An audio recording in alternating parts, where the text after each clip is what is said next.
sila na naman tayo guys na babarnisan na hagdan. Papapasin nyo guys, yung aking kasama nagliliha doon sa taas. Puro trabaho na lang guys.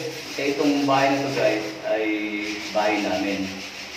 So yun guys, ay nasa rooftop kasi ay medyo yung hagdan niya ay nasa 27 years na hindi siya napipinturahan guys na nababarnisan. So ito ay uulitin namin, tatanggalin namin guys yung dati niyang barnis. Kasi guys, mas maganda kung tatanggalin natin yung dating barnis. Kasi ay nagda-dark yung kulay niya. Kung patong tayo ng patong ng barnis, so yung magda-dark siya. Ito lang guys na tatanggalin natin yung dating barnis niya. Ay babalik guys sa dating natural na kulay ang nara. Nara kasi ito guys, yung gabay sa yung step. So ito guys, ay naglilihan muna kami. Preparation muna kami ng hagdan. Bago natin guys barisan, kailangan malinis at lumabas yung natural na kahoy. Ito guys, ay start muna tayo ulit.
Yun guys ay imbasahan natin.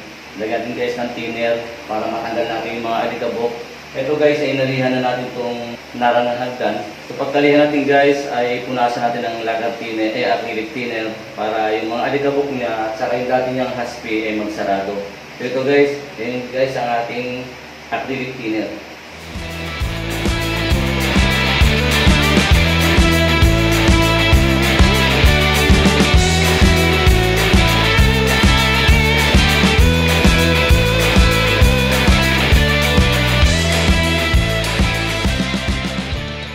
Yun guys, gumamit tayo ng Hudson na varnish. Ito guys, ay dati na itong may pintura. So hindi natin kailangan ng primer. Ito guys, i-re-reka na natin ng Hudson.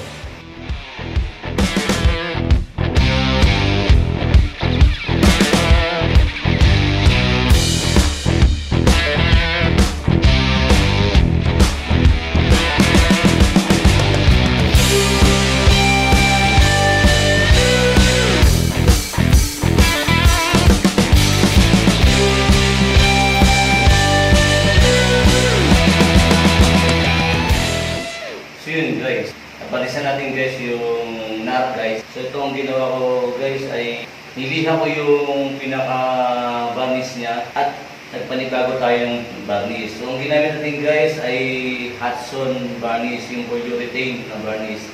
Ito kasi guys dati na itong may varnish. So ginawa natin, nilihan na lang natin kasi may dati na siyang pondo. So hindi natin guys kailangan ng primer. Kung mapapansin nyo guys ay binibaby roller ko lang kasi masyadong maano yung spray. So ito guys, pagkatapos natin mag-varnish ay hilihan natin ito guys ng 1,000 saka natin ibubuli. Yun guys ang ginagawa ko kasi dito guys kung gagamit tayo ng spray gun ay siguradong magpupusok dito guys sa kanyang bahay. So ito guys, nag-second coating na tayo ng hot zone varnish. So, nandito na tayo guys, natapos na tayo guys sa third floor. Pababa naman tayo guys ng second floor. So, ito guys ay magbabarnish tayo ulit.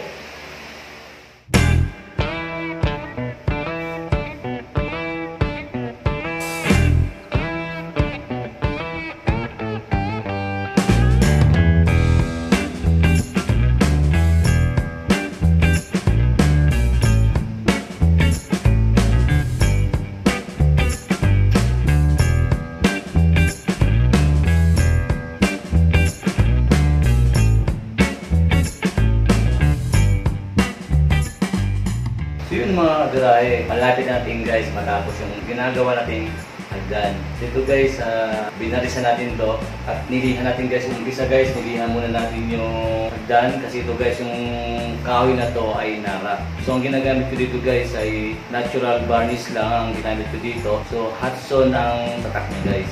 Urethane yung ginamit natin para hindi gaano siyang nagagasgas sa hagdanan. Kasi pag gumamit tayo guys ng ordinary na varnish, nako, madaling masira guys. So ito guys ay nakadalawang patong tayo na varnish. So bukas guys ipa-final natin. So magliliha tayo ng 400, sa ating ipa-final ulit yung varnish natin. Mapapansin nyo guys, yan ay makikat na siya. So yun guys ang paggawa natin ng hagdan, kailangan hindi basta-basta ay pupunasan lang natin o kailangan talaga guys ay lihain natin maigi, palabasin natin yung natural na kahoy. Kapag binarisan natin guys sa marumi ay hindi lalabas guys yung ganda ng nara. Kung mapapansin nyo guys, papakita ko sa inyo yung aking ginawang step.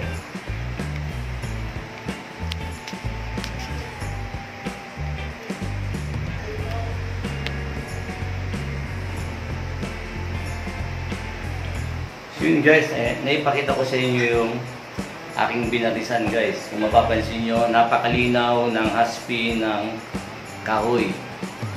Wala tayong ginamit guys na yung wood stain. Wala tayong ginamit guys.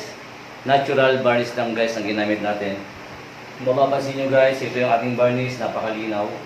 Parang tubig lang guys. Yan, wala siyang halong wood stain. Yung iba kasi guys ay hinahaluan nila para mag-dart yung kahoy.